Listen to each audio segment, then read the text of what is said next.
ही अनोखी गाठ. लेखिका स्नेहलता गाडे. अभिवाचन सेजल पुंजे.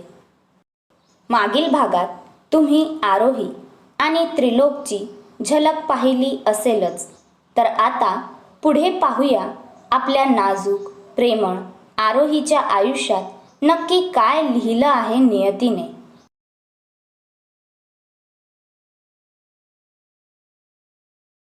ही अनोखी गाठ भाग 2. तू उगाच त्रास घेते. आरोही बोलतच होती की मायाने हात दाखवून तिला थांबवलं. तुझं आभार प्रदर्शन, हळहळ जे काही असेल ते गाडीवर बसून कर. उशीर झाला तर पहिल्याच दिवशी आपल्याला टाटा बाय बाय करतील. माया बोलली तशी आरोही गाडीवर बसली. थोड्याच वेळात त्या द ग्रेट रॉयल पॅलेस या मुंबईमधील एका पंचतारांकित हॉटेल बाहेर पोहोचल्या होत्या. समोरच ते आलिशान हॉटेल पाहून त्यांचे डोळे पुन्हा तृप्त झाले. ही दुसरी वेळ होती जेव्हा त्या या वास्तूला आपला पदस्पर्श करणार होत्या. आईच्या गावात आरू काय चकाचक हॉटेल आहे ना, माया म्हणाली. हो ना, आरोहीने दुजोरा दिला. नशीब लांबचा का होईना दादा इथे सापडला, नाहीतर अशा हॉटेलमध्ये येणं तर या जन्मात शक्य नव्हतं, माया म्हणाली. आता मन लावून काम करायचं. उगाच आपल्यामुळे तुझ्या दादाला पण त्रास नको, आरोही म्हणाली. हो ग माझी आई, कळलं. पण ऐक ना, या हॉटेलला पाहून एक शायरी आठवली, म्हणजे आत्ताच सुचली, माया म्हणाली. माया प्लीज नको ना, आरोही म्हणाली. ऐक गप्प जरा, म्हणून माझ्या कलेची कदर नाही, माया गाल फुगवत म्हणाली. नो इमोशनल ड्रामा, बोल आता. आरोहीनेच शेवटी माघार घेतली. आरोही जरा हसत बोलते. माहीत होतं ही काही ऐकवल्याशिवाय सोडणार नाही, आणि तिची शायरी म्हणजे. असो, ऐका आता तुम्हीच.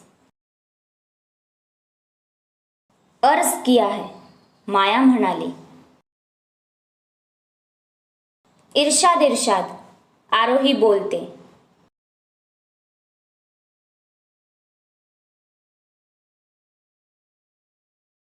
ऊंची उड़ान भरने उठाया है हमने पहला कदम.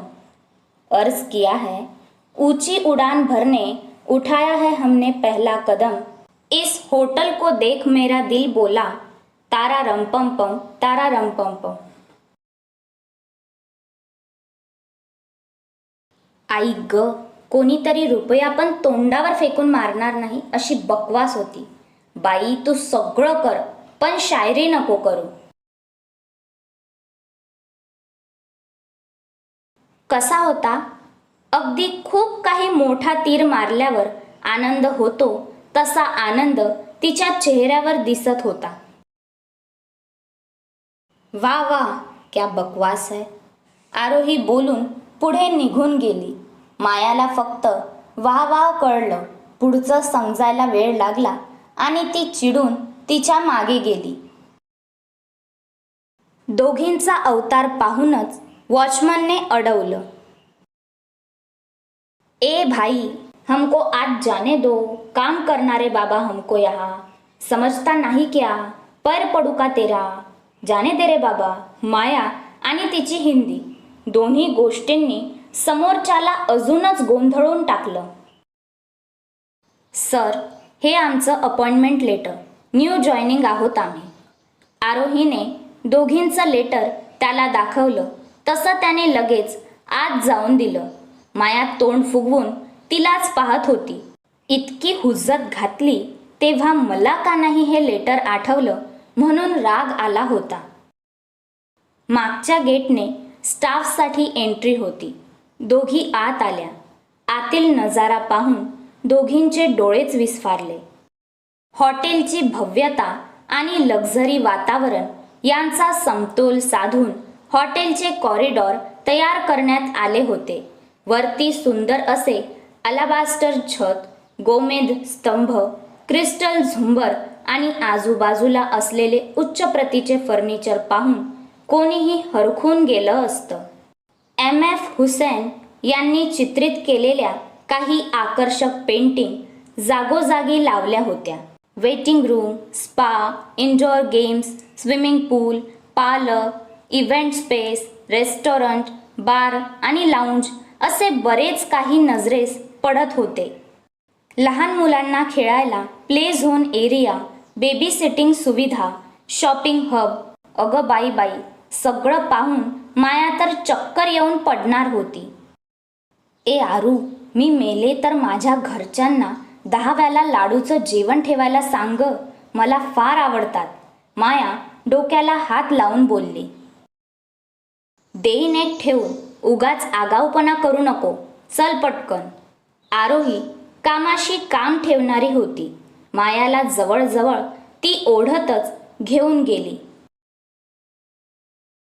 स्पामध्ये तिथल्या लेडी मॅनेजर सोबत बोलून दोघींनी आधी काम समजून घेतलं आणि इतरांना आज पहिलाच दिवस असल्याने काम करताना पाहत होत्या. आरू, या उघड्या नागड्या बायकांना मालिश करायचे इतके पैसे मिळतात, मग यांना अंघोळ घालायचे पण पैसे मिळत असतील ना? मायाने डोक्यात वळवळणारा प्रश्न विचारला. पगार इतका होता की त्यांना हवेत उडल्यासारखं वाटत होतं. Hey you, what are you talking? Listen, इथे कामाव्यतिरिक्त बोलायला मनाई आहे.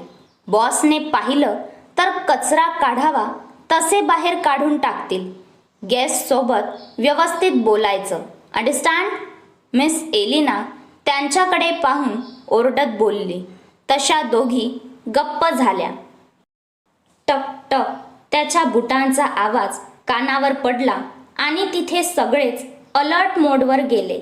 डोळ्यांवर गॉगल, एक हात खिशात, एका हातात त्याची ती महागडी सिगार आणि चेहऱ्यावर तोच ॲटिट्यूड घेऊन तो चालत होता. हे श्रीमंत लोक इतकी सिगार का पित असतील? मरू दे, मला काय, माझ्या बाचे कुठे पैसे जाणार आहेत. पी बाबा तू. हॉटेलच्या टॉप फ्लोअरवर त्याची सिक्रेट मीटिंग होती. तिथे कोणालाही जाण्याची परवानगी नव्हती. काही विश्वासू लोकांना तिथं जाता येत होतं. काळ्या कपड्यातील बंदूकधारी लोक पूर्ण फ्लोअरवर तैनात होती. तो आपली नजर किंचितही न हलवता नजरेच्या कोपऱ्यातून पूर्ण हॉटेलचं बारकाईने निरीक्षण करत होता. सगळे त्याला पाहून नजरा खाली झुकवून उभे होते. नजर वर करायची पण हिम्मत कोणामध्ये नव्हती, इतका त्याचा दरारा होता. मागे त्याच्या माणसांचा ताफा होताच, अर्थात खूप विश्वासू आणि महत्त्वाची माणसं होती ती. तो त्याच्या पर्सनल लिफ्टने आपल्या फ्लोअरवर आला. गॉगल असल्याने नक्की नजर कोणाचा ठाव घेत होती माहीत नव्हतं, पण त्याच्यासमोर उभं राहायलाही जीव मुठीत घ्यावा लागत होता. त्याने एका हॉलच्या दाराशी येऊन आपली सिगार पायाखाली तुडवली. तसे समोरच्या माणसाने लगेच दार उघडले. तसा तो आत गेला. समोर असलेल्या बड्या हस्ती त्याला पाहून लगेच आपल्या कपाळावर जमा झालेला घाम टिपायला लागले. आज त्याच्या रागाचं नक्की कोण शिकार होणार होतं हे माहीत नव्हतं. त्याने आपला कोट स्टाईलमध्येच हाताने मागे झटकला आणि आपल्या अंदाजात चेअरवर बसला. डोळ्यांवर असलेला गॉगल त्याने काढून टेबलवर ठेवला आणि त्याची ती थंडगार नजर पाहूनच समोर बसलेल्या माणसांचे धाबे दणाणले. हु इज ही? खूप हळू आवाजात त्याने विचारलं होतं. सगळेच एकमेकांकडे पाहू लागले. काल त्याचे खूप मोठे कन्साइनमेंट पोलिसांच्या हाती लागले असते. वेळीच त्याला खबर लागली नसती तर त्याचा खूप मोठा लॉस झाला असता. त्यात त्याच्या इमेजलाही त्याचा फटका बसला असता. हॉटेल व्यवसाय हा त्याचा फक्त लोकांना दाखवायला होता. वेगवेगळे कसिनोज, बार, हॉटेल यांच्या अंडर तो आपला स्मगलिंगचा माल सहज सप्लाय करू शकत होता. आता त्याच्या रागाची सीमा खूप वाढली होती. काल याच कारणाने त्याने 3 जीवांना यमसदनी धाडलं होतं. त्यांनी सांगितलं होतं की त्यांच्याच टीममधील कोणीतरी फितूर झालं आहे. हे ऐकून त्याने रात्रीपासून आपल्या खास माणसांना कामाला लावलं होतं. माहीत होतं कोण आहे, पण एक संधी देत होता तो समोरच्या माणसाला जीव वाचवायची नाहीतर सुखाने मरण मिळवण्याची. खुर्चीला टेकून आरामात बसला होता. नजर स्थिर होती. चेहऱ्यावरून अंदाज लावता येत नव्हता की सध्या त्याच्या मनात काय चाललं आहे. डावा हात कोपऱ्यात फोल्ड करून त्याची बोटं तो आपल्या हनुवटीवर विशिष्ट पद्धतीने ठेवून वाट पाहत होता. पण असा किती वेळ तो पेशन्स ठेवू शकणार होता? 5 मिनिट. 5 मिनिट खूप होते त्याच्यासाठी. आता त्याने ताडकन उठून आपली जळजळीत नजर सगळ्यांवर टाकली. माफिया वर्ल्डमधला बेताज बादशाह होता तो. ही पदवी त्याला सहज मिळाली नव्हती. वयाच्या 18व्या वर्षी थेट माफियाचा किंग जॉन याला त्याने पाणी पाजलं होतं. भल्या भल्यांना गारद करायची ताकद ठेवत होता तो. आताही तिथे फक्त त्याच्या बुटांचा आवाज घुमत होता. नक्की कोण हा प्रश्न सगळ्यांना पडला होता. त्यातल्या एकाच्या अगदी जवळ येऊन थांबला तो आणि त्या माणसाचं हृदय जणू थांबलं तिथेच. त्रिलोक काही बोलणार त्याआधीच तो माणूस उठला आणि आपल्या जवळ लपवलेली गन त्याच्या कपाळावर ताणली. आता सगळेच भांबावले. त्याचे गार्ड लगेच पुढे धावले, पण त्याने हात दाखवून त्यांना जागीच थांबवलं. काळजी वाटत होती. त्रिलोकची नाही तर त्या मिस्टर सिंघानियाची. अजून त्याने समोरच्या आगीला ओळखलं नव्हतं म्हणून हा गुन्हा केला होता, ज्याची शिक्षा आता किती भयानक असेल हे कोणालाही सांगता येणार नव्हते. I will kill you, John हिम्मत करून बोलला. तसा त्रिलोक गडगडाटी हसला. त्याचं ते हसू पाहून कोणालाही साक्षात यमराज अवतरल्याचा भास होत होता. समोरच्या माणसाचा हात लटपट होऊ लागला. Okay, kill me you bastard. बास. ती गन त्याने आपल्या अगदी कपाळावर ठेवली आणि दुसऱ्या क्षणी पायाने त्याच्या पोटात लाथ घातली. ती लाथ इतकी जोरात होती की जॉन त्याच्या त्या गन सकट सरळ कोपऱ्यात पडला. गन हातात होती, लोड होती, पण आता तिचा ट्रिगर दाबायलाही त्याच्यात संवेदना शिल्लक नव्हती. पोटात जणू खड्डा पडला की काय असं वाटत होतं. दोन्ही हात पोटाला लावून कळवळत पडून होता. फुटबॉल खेळावा तसा आता तो जवळ येऊन त्याला किक मारत होता. पापणी लवेपर्यंत किती किक मारून होत होत्या कळत पण नव्हतं. आता जॉन अर्धमेला झाला होता, पण नाही, इतक्यात त्याची सुटका नव्हती. Pick it up and take it to feed the hungry dogs. आई ग. सरळ त्याचे लचके तोडायला भुकेल्या कुत्र्यांसमोर टाकायला सांगत होता तो. जीवाच्या आकांताने ओरडत जॉन माफी मागत होता, पण नाही, त्या दगडाला पाझर फुटत नव्हता. त्याचे गार्ड त्याला बेशुद्ध करून आपल्या सिक्रेट वेने त्याला घेऊन गेले. आज नंतर जॉन नक्की कुठे गेला याची खबर कोणालाच कळणार नव्हती. त्रिलोक अग्निहोत्री द किंग, माझ्या डिक्शनरीमध्ये माफी हा शब्द नाही.